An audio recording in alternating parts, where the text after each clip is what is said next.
right, gentlemen, good morning. Happy Tuesday. Happy Tuesday. Happy late Father's Day to you guys. True You state. as well, Tom. Thank you. Yeah, everyone's a father here. So you guys have a good Sunday, I guess it was. Went to a Cubs game. It was great. Oh, man. Oh, man. Were you playing the Yankees? No, just it was a 100% crowd. We missed our train back. So, Oh, no. yeah, we just planned it wrong. We're like, yeah, we're at dinner. And we're like, so it was a 6:40 train. We're like, we'll be fine. And then you're on the train, you're on the L to get to the metro to go back to the suburbs, and you're kind of like that slow realization's coming to you of, okay, we're gonna get off this at 6:38, and then we gotta walk 10 minutes, and our train leaves at 6:40. Oh, no. Oh no! And I have two very tired children and a baby. Oh, no. man. No. So Oh, we made memories. Let's just say that. That's also why your voice is intact this time, because you had the family with you, huh? Oh, we were yelling. Oh. Awesome. That's funny. So this morning's topic, I think, is going to be kind of a fun one. Actually, this is a really interesting topic. I actually get a lot of questions about this fairly often. This is about what does it mean to be a Power BI, and I've actually had a lot of people ask me, how do you become a Power BI? What do you have to do to get there? What's some of the steps? And so it's a hard topic to kind of answer because Microsoft kind of leaves this up in the air. But let's kick it over to Seth. Can you just give us a definition, Seth, of what's an MVP? What is that like? People don't know what this means. Actually, they think it's a most valuable player. Microsoft has defined it something differently. Give us just a quick rundown. Hit the beat. The beat. With the most valuable players, yeah. Yeah. Practically, right? I think they mentioned that there's about 4,000 people individually across the globe that across all of the tech stacks that they recognize as MVPs. I mean, that I'm sure the number fluctuates here and there, but it's pretty close to the chest kind of thing. There's kind of the three things that if you go, and want to read about this more, you can, which is on mvp.microsoft.com. Ooh, it's a great link. But the three main things that they outline are be an expert in your technical area, do what you love, and be an influencer, have an audience is essentially what they say. And if you are doing those three things, there's a possibility that you would be awarded by Microsoft as kind of a thanks for all of your community work and the expertise that you're sharing with others.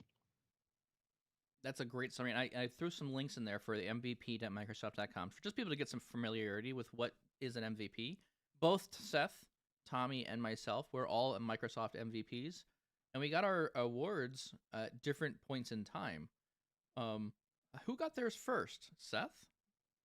Yeah, I think so. What year did you get your first MVP award? Maths and me. I think it was. Let me look at my disc. Okay, so that's another thing. So when you become, 2016. When you become an MVP, you get a glass structure that kind of comes in the mail, and you get these little coins that help you remember when you originally got the MVP. So it's a pretty cool little award that you get as well. So 2016 was my first year. Okay, I was a year after you. 2017 is when I started. Tommy, when did you get yours? 2019. Oh, you're a baby. I'm just youngin'. So that's another thing to mention about the Microsoft MVP, right? It is a yearly award. True.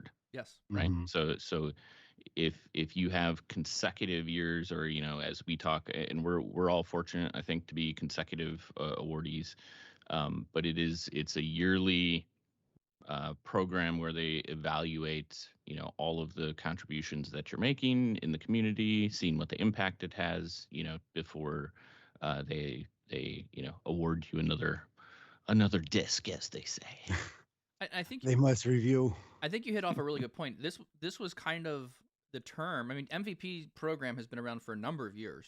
It's not a new thing. I think I've seen MVPs or met MVPs that have been an MVP for 25 years. I think Darren Gospel out of Australia, I believe, has got 25 years of MVP time under him. So the program has been around for a bit.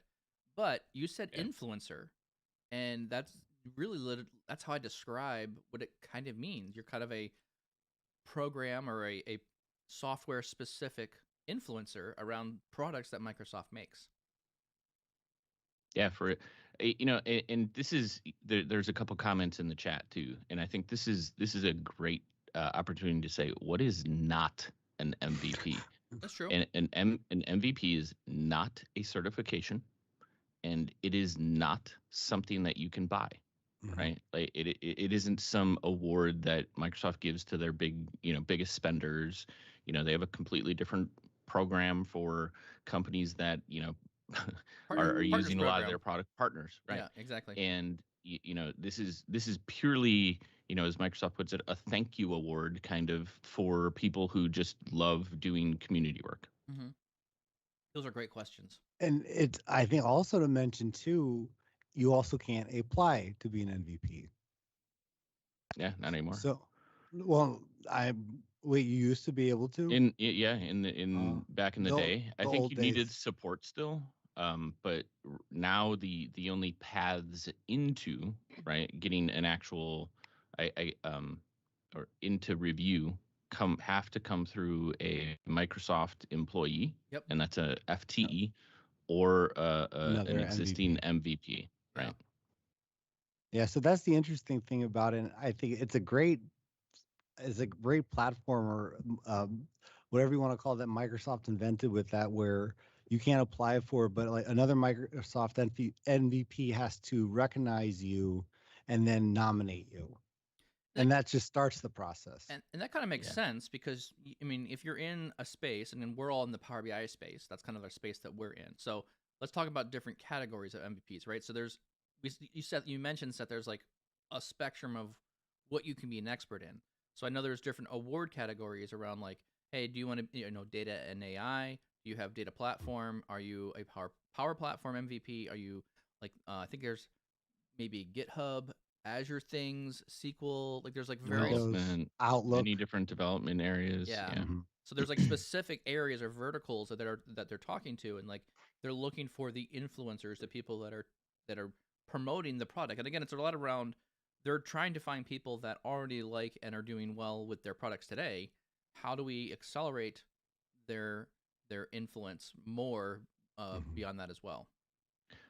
So I guess Mike, maybe we can discuss kind of where we want to go with the conversation. But I think if each of us kind of go round table and describe, our paths into, Yeah.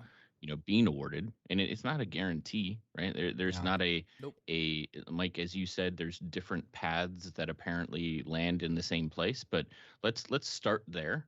And Tommy, why don't you kick it off, and then we can dovetail into, what are answering some of the questions that people always have. How do I become an MVP? Yeah.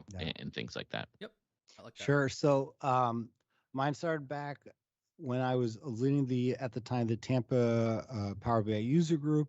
I was working closely with Ted Pattison, and obviously, by extension, Chuck Sterling, since Chuck just loves to visit Florida, and by virtue, Ted Pattison. So, was kind of took over the Power BI user group the previous year, and was then had the opportunity through the Power the Power Platform, what's it called, the Dynamic Communities, Yep. the Yep. conference. They had a Power Uh, Platform yeah, World Tour, I think it was, or something yeah, like that. That was their conference they yeah. did once a So year. was able to speak at a few sessions there, uh, and then there was an opportunity at University of Florida to do a half a day Hmm. Power BI in a day, and they reached out to Microsoft, which then reached out, hey, there's a user group here in Tampa. So Ted and I kind of worked together on it, and we had about 200 students there, and they were Wow. all seniors in data analysis, and but not really learning Power BI in school. Like it wasn't part of the curriculum. So And it's not a thing actually. This is no, yeah, it's our it's still trying to grow to be more of a yeah. thing. Yeah, I know, I Well, get it. and this goes back to other conversations where I don't think you could make it part of a university. schedule because how rapidly everything changes. That's true. But so I basically led it 4 hours with 200 students, a power, power dashboard in a day, and just being able to speak. At the end of it, Ted was like, that was 200 students, and none of them fell asleep. So that, he that was pretty good. So Congratulations. I know. Nice. I'm like, I saw a few. I saw a few. There's some But head nods. You can see the head so bobbing starting to happen. yeah. So and again, since I working with Ted already, he's been a Microsoft MVP for over 20 years too. I think he started in SharePoint. He was a SharePoint MVP. Yep, exactly. Yep, he moved on to Power BI, I think. Yeah. So he said, you should look to be a Microsoft MVP. And I said, I knew what it was, but I'm like, okay, thanks. But like, What what is do it? you want me to, What? yeah, Yeah, like, what do you want me to do? Kind of thing. So, sure. um, then the Power Platform World Tour through Dynamic Communities was hosted in Tampa. Yep. Chuck Sterling was there. I did a full academy day with him, and he was like, hey, let's get you started for the Microsoft MVP. So he's like, I'm going to nominate you. And so was Ted. I said, okay, let me know. And, he's like, it's a weird one because you feel you're flattered. Yes. And then you start looking into it and you're like, wow, this would be pretty awesome. Yes. But then you also don't want to like keep your mind like, hey, you remember to nominate me, right? So finally, like a month or two went by and I got a notification from Microsoft saying, you've been nominated. Please put your submissions in. We're not going to tell you anything else. Yeah, it's really like a black box. Yeah, it's a black box, and they do that on purpose. So Yep. I put all my, any contribution I've done, all the user group meetings we've done, all the conferences spoken that, anything I've done with the community. And months went by, and I'm just thinking about this. And I got to work one day, um, checked my email, and I saw the congratulations email, and I literally fell out of my chair.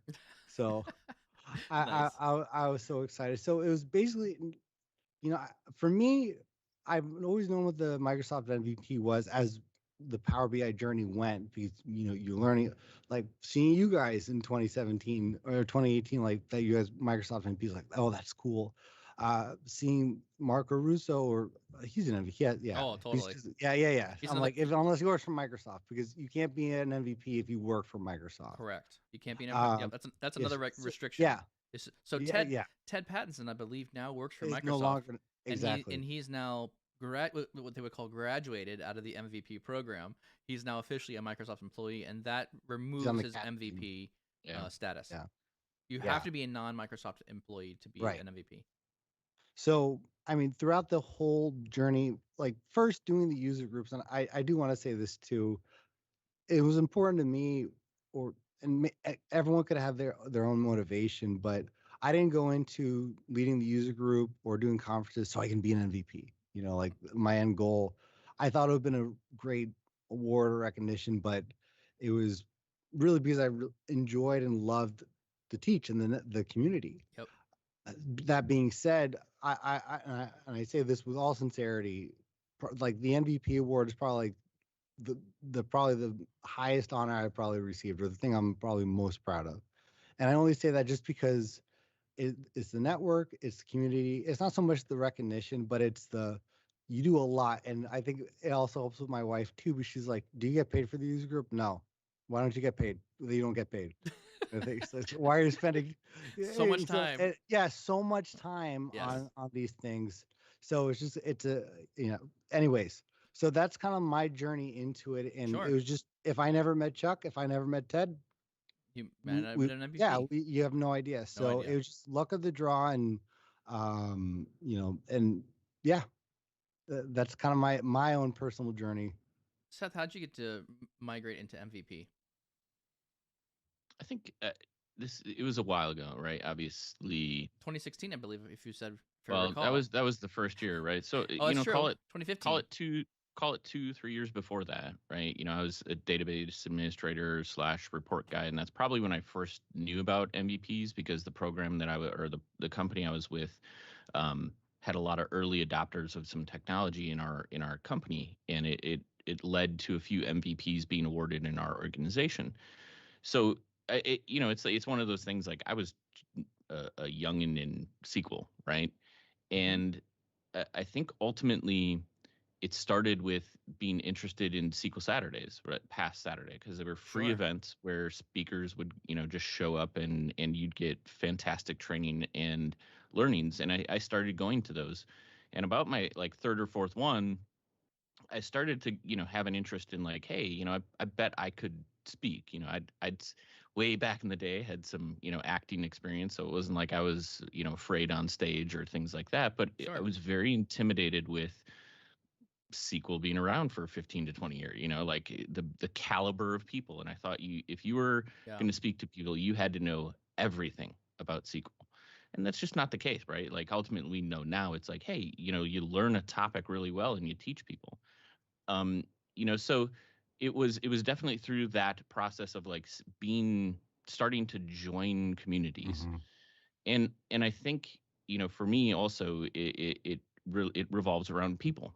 And there was one SQL Saturday in particular that I went to my first pre-con day, right? So full day, Sure. and there was a gentleman there who was a hilarious speaker and phenomenal, and it was the best thing I'd ever gone to. His name was Mark Valancourt.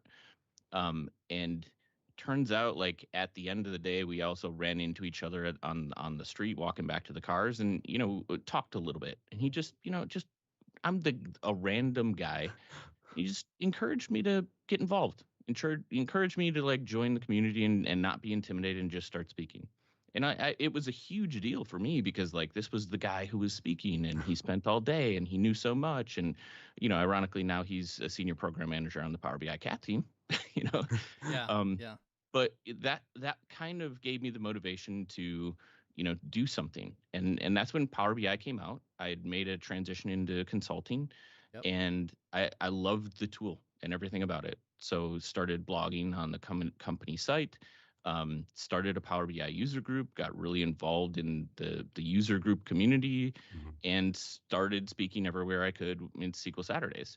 And I think the how all of that led to the MVP is probably where I really glommed on, which was community.powerbi.com. Mm-hmm. Yeah. And it's also where I learned a lot, Oh, totally. because everybody's asking questions. Yeah. And I just spent probably 2 hours a day for 2 years on the site answering questions. Wow. Like first thing in the And morning, like just, that was your yeah, routine. Like 2 hours in the yeah. morning, reading through questions and then trying to answer them as Like I need a break from work. Go yeah. over to the community. I need to do something else and go over to the community. And ultimately I think it's just a conglomeration of all of that. And I knew I had gotten nominated a few times, and it wasn't immediately, right? Yeah. Over time, and then all of a sudden you start to recognize that the cycles of when awards are being handed out, and it's obviously something that is at least part of your mind. So like Tommy, I mean, you're probably one of the best days of my life, getting an email saying congratulations and Yeah.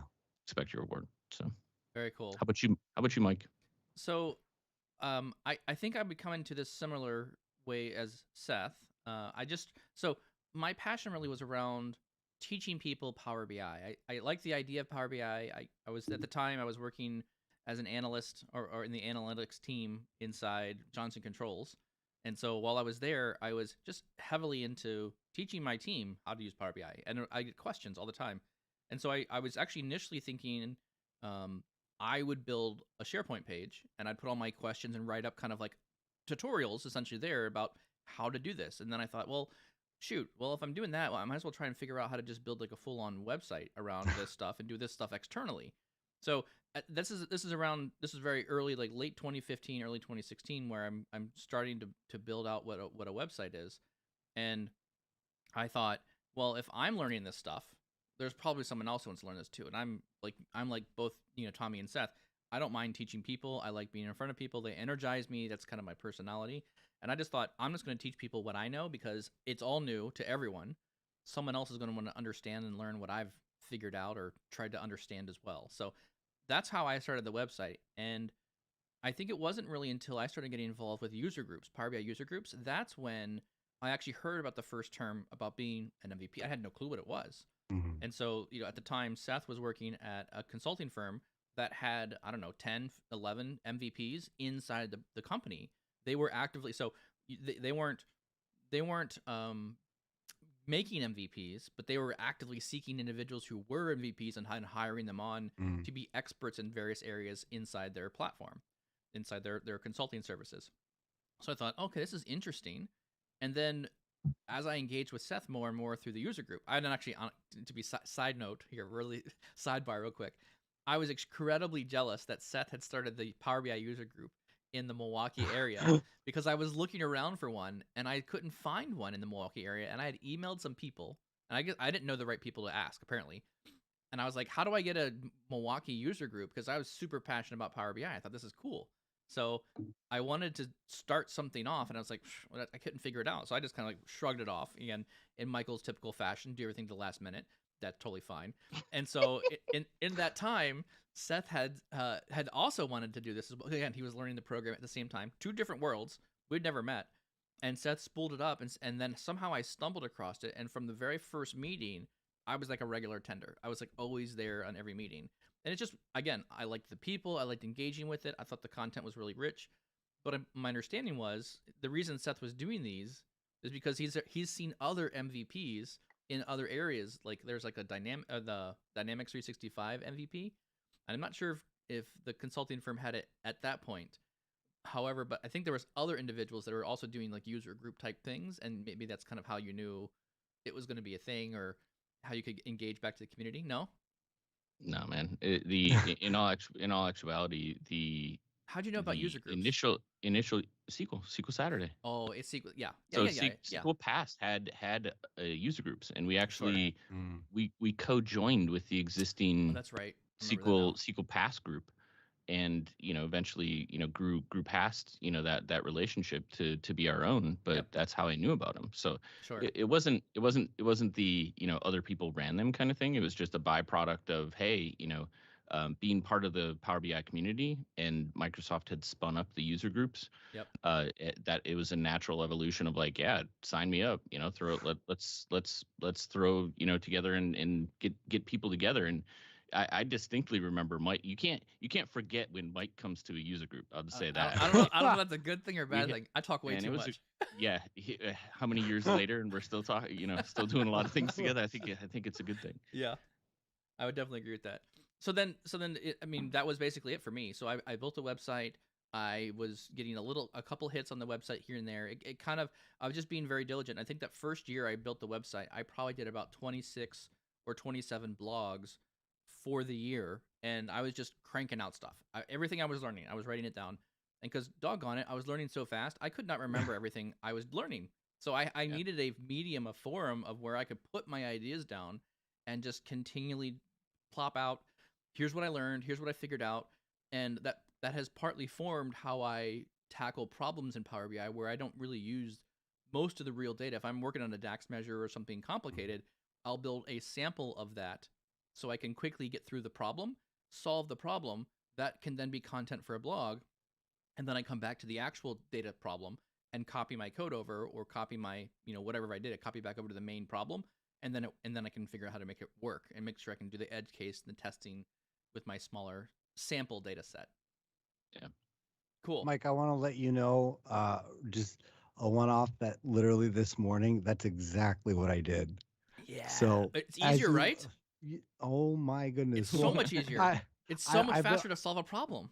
literally for a week I've been struggling with a measure, Yep. not doing what I wanted to do. Yep. And I'm like, man, researching, and then out of the blue, Marco Russo came out with a little 5-minute YouTube, like that Unplugged series. Oh my, And he's really like, good. and then it linked to some things like, don't use remove filters. I'm like, what in the what? And then I like. anyways, did the sample one. So that, I mean, yeah, if you guys don't do that, if you're testing out things, do an enter data in a new report. It's amazing. That alone is, yeah. So just wanted to thank you real quick. I love it. I'm gonna see if I can go find the video that you were looking for. It's the Unplugged series from SQL BI, I believe it is. So I'm gonna see if I can go find it here. So if those are our stories, I guess, what are the one or two things that mean the most to you guys about being an MVP? Like, what are the best things about it? So I'll kick this one off just because I think I've got a good analogy that goes along with this.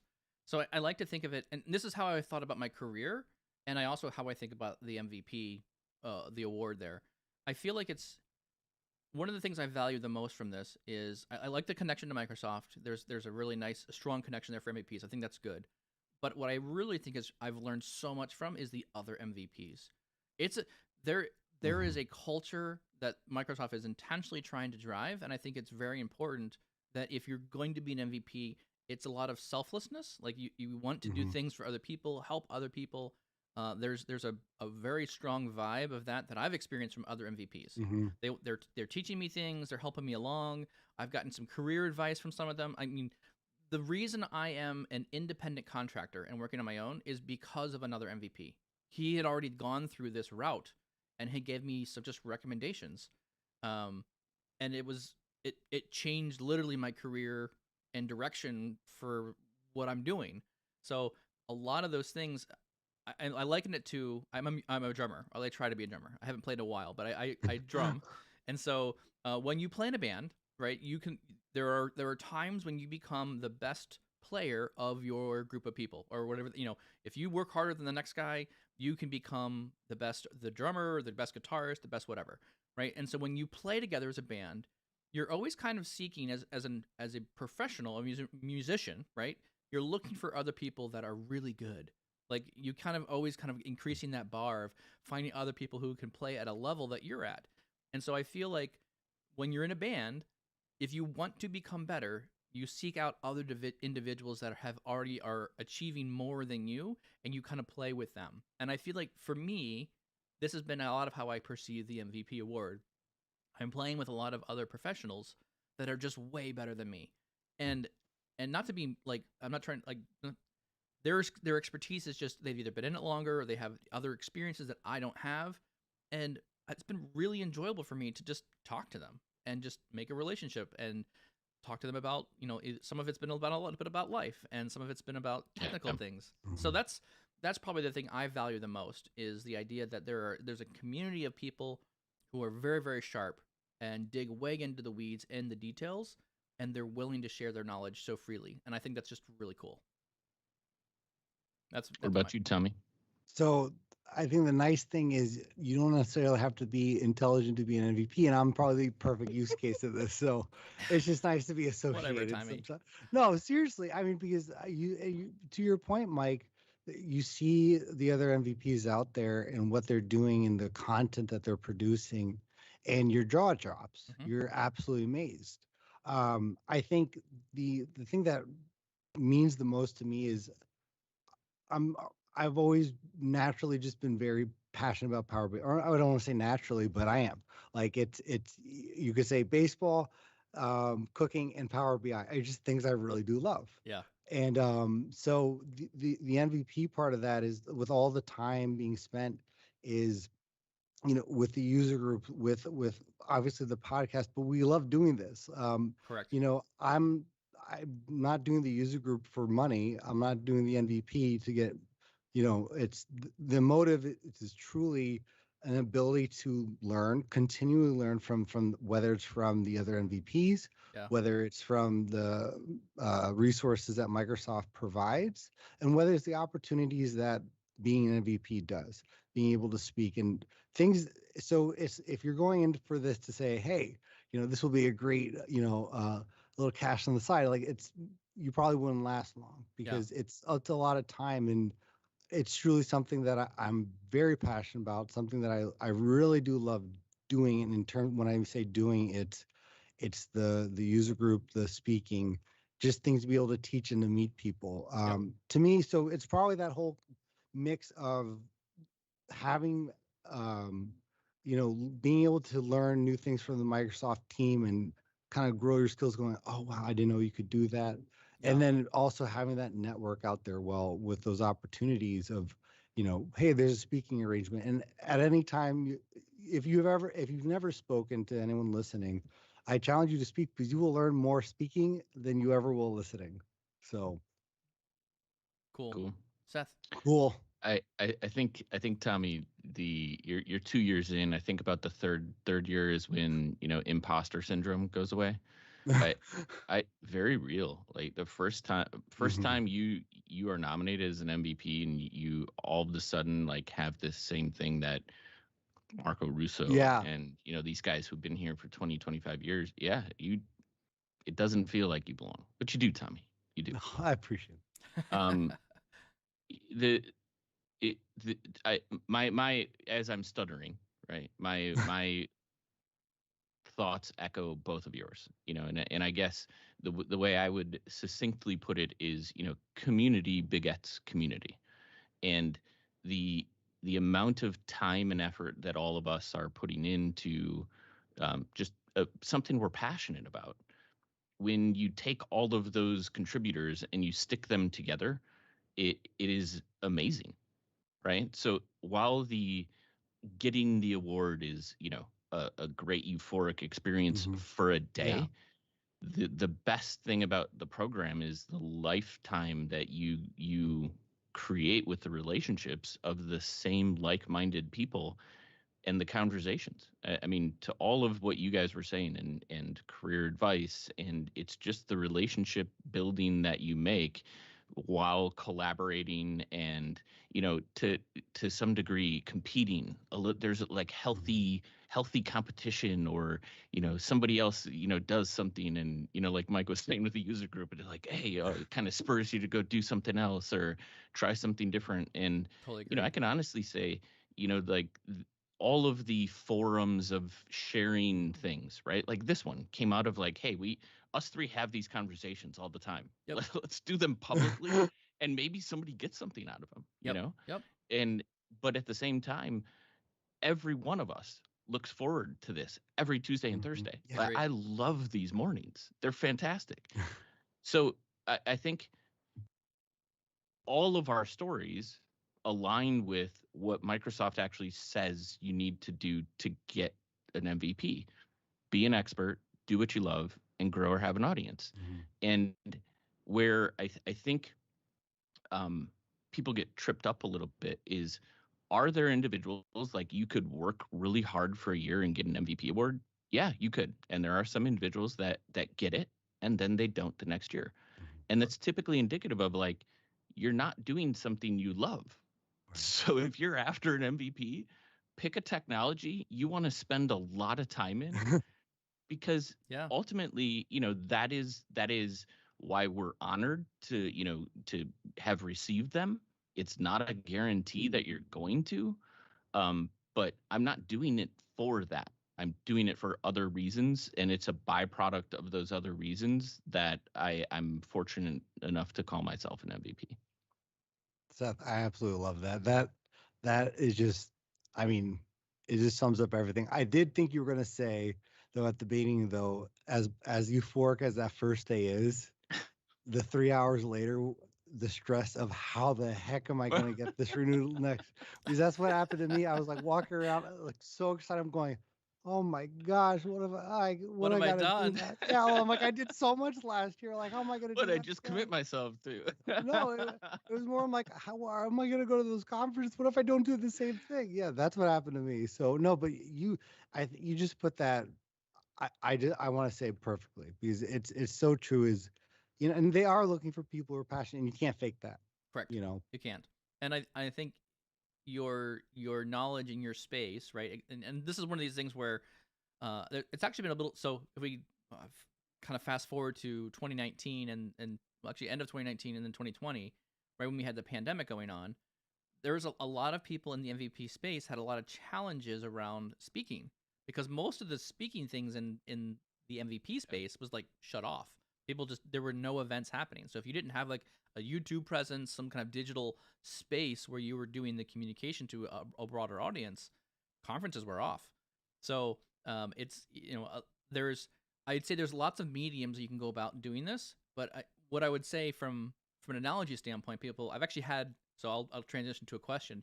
I've actually had a client ask me, said, "Hey, I'd like to have my employees become MVPs. What can I do or to help them or incentivize them to become an MVP?" And so I thought two thoughts that came along with this. One was like, that's cool. Like that's cool that your employer is incentivizing you to have the ability to kind of do this extra stuff. then right behind that thought was, I don't think these guys understand what it takes to become an MVP. Mhm. And so I think there was that conversation. I think this is a great conversation for that. Is like it's around the passion, right? It's about finding people that are passionate about a technology, and you're gonna. So I stopped when I got really into Power BI and started doing like the blogging and all this. I stopped watching like TV. I stopped playing video games. I stopped. There's a lot of things that were just eating up my free time that I turned into Power BI time, and Yeah. now it's part of my like I work, and this is also a very I find this a very large challenge for like my family and balancing things, because I'm an all in kind of guy. Like I love being all in Mhm. on things.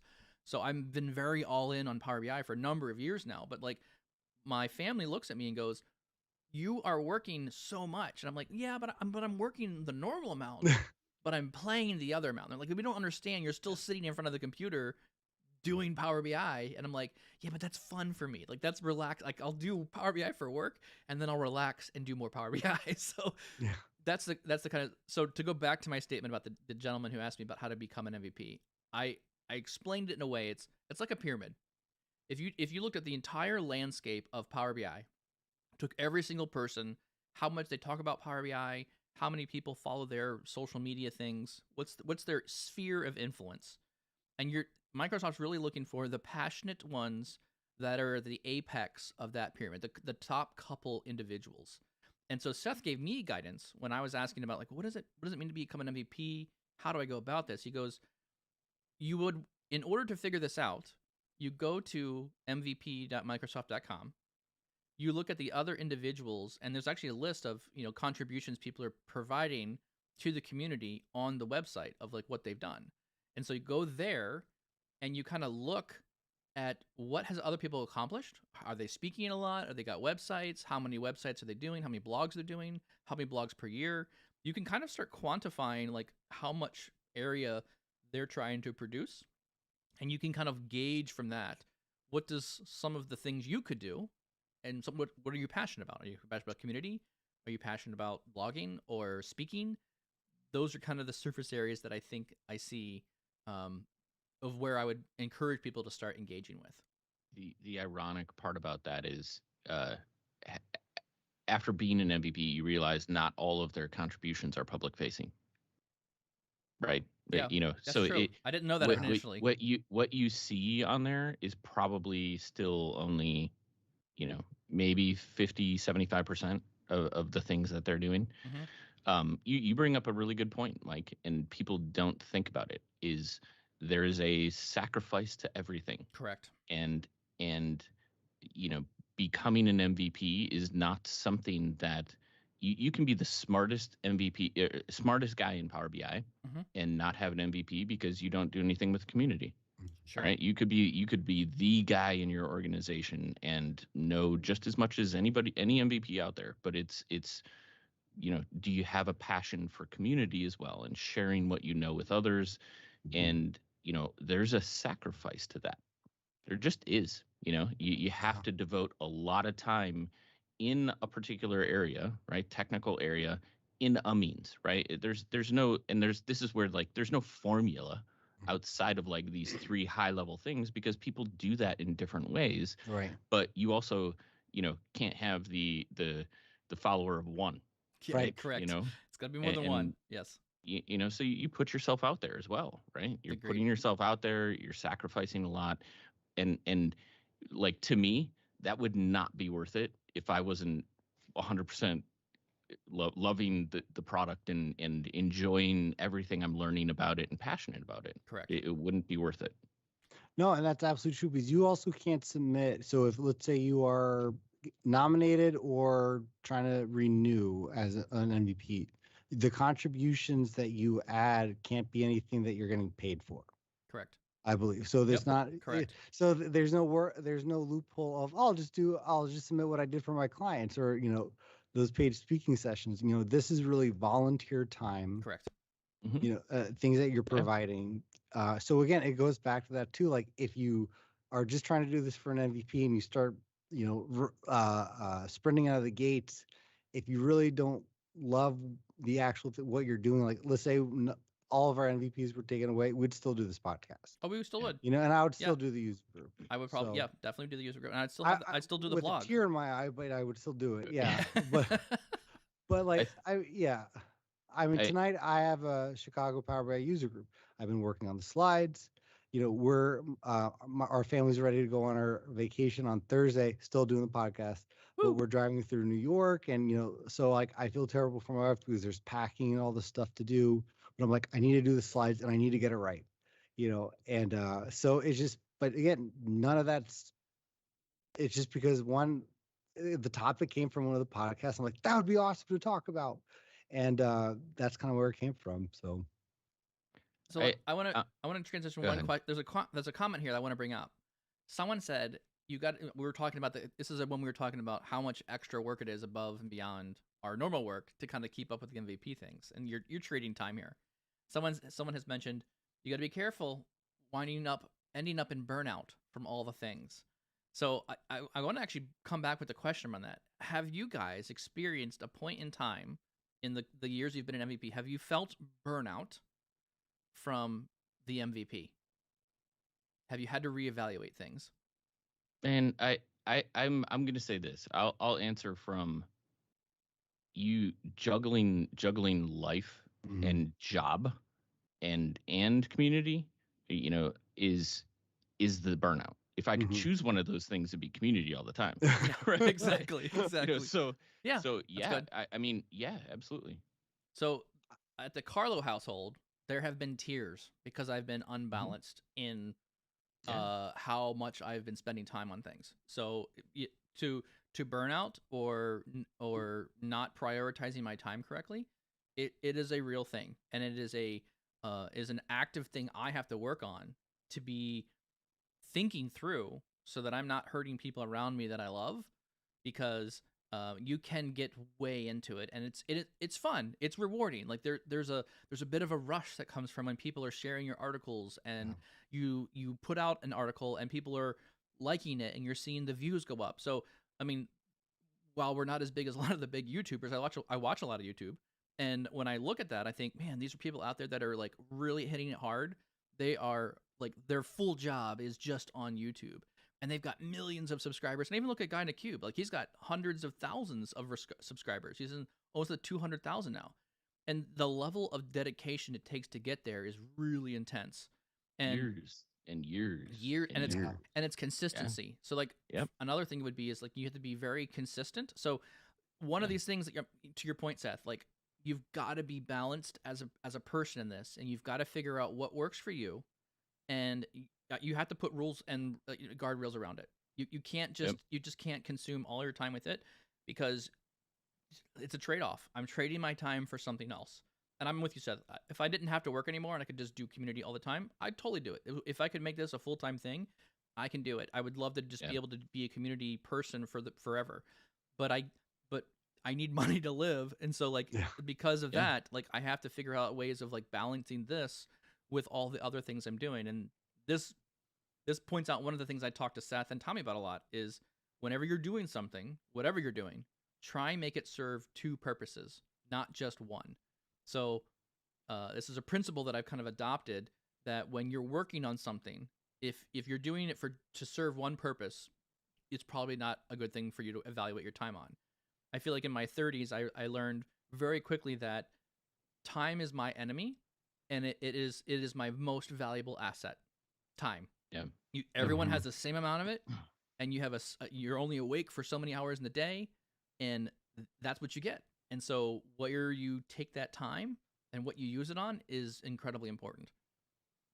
Anyways, I agree. That went way off the rails of MVP stuff. That's like very personal. No, that's good. I'm like, I'm hit to the soul.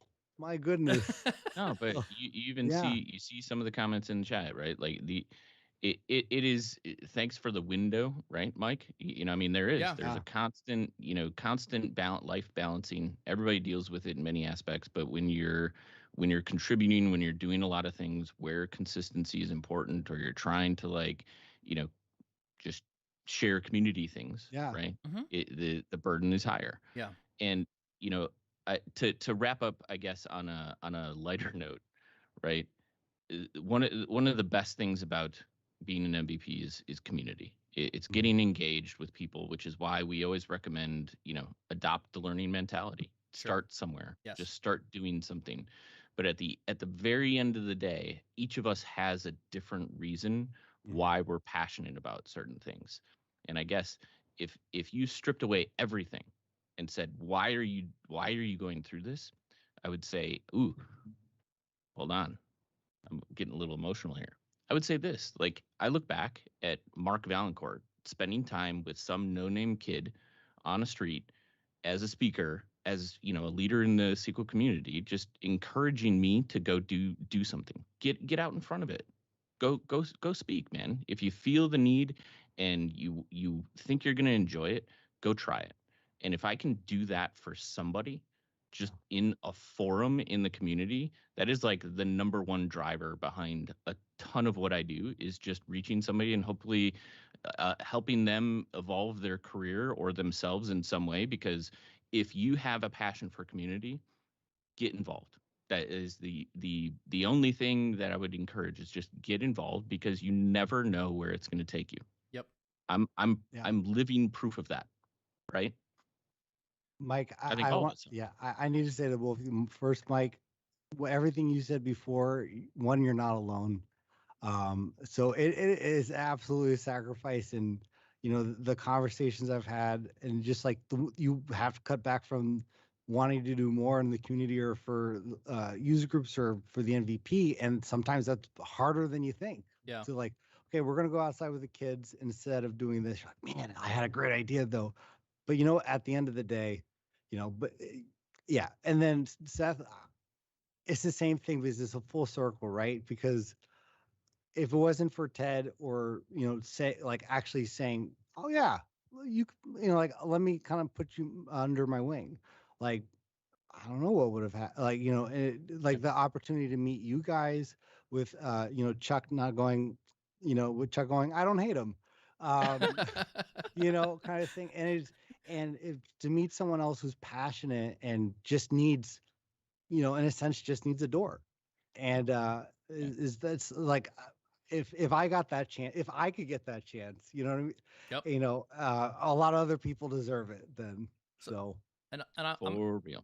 You Mark, Seth, you called out Mark for helping you kind of through your journey. I'm going to call a gentleman that helped me along, and I had some just randomly never met him, like Ike Ellis, really top notch, super quality guy, amazing MVP. We met randomly at one MVP summit together, and I just sat next to him arbitrarily, and I'm just asking questions about things. And afterwards, he's like, we're going back to our different hotels, and he's like, hey, you want to get a cab ride back to the hotel? We can share a cab. Like, sure, whatever. So we start talking about things. We found we have a lot of commonalities. We're so similar in a lot of areas, and we literally sat at the hotel bar and talked for like 2.5, almost 3 hours, just about career and life and MVP and what does that mean and what's next for you? What's your dreams? What are your goals? Stuff that I like weird, like you just shared stuff. And I thought, wow, this is really interesting. And I was very encouraged. And he was probably one of the people that were like very pivotal in me making a decision to, yeah, I can do this. I can go on my own. I can go do my own thing. And that was a huge moment for me. But again, it's the community of people investing in other people, sharing what you know, and sharing that passion with other individuals that really has attracted me to the whole MVP community in general. So anyways, I'm kind of getting a little emotional. Like this is like more the merrier. All right. Oh yeah. All right. That's how you become an MVP. Yes, anyways, if I had to wrap up the whole MVP program, or in a word, let's just do that.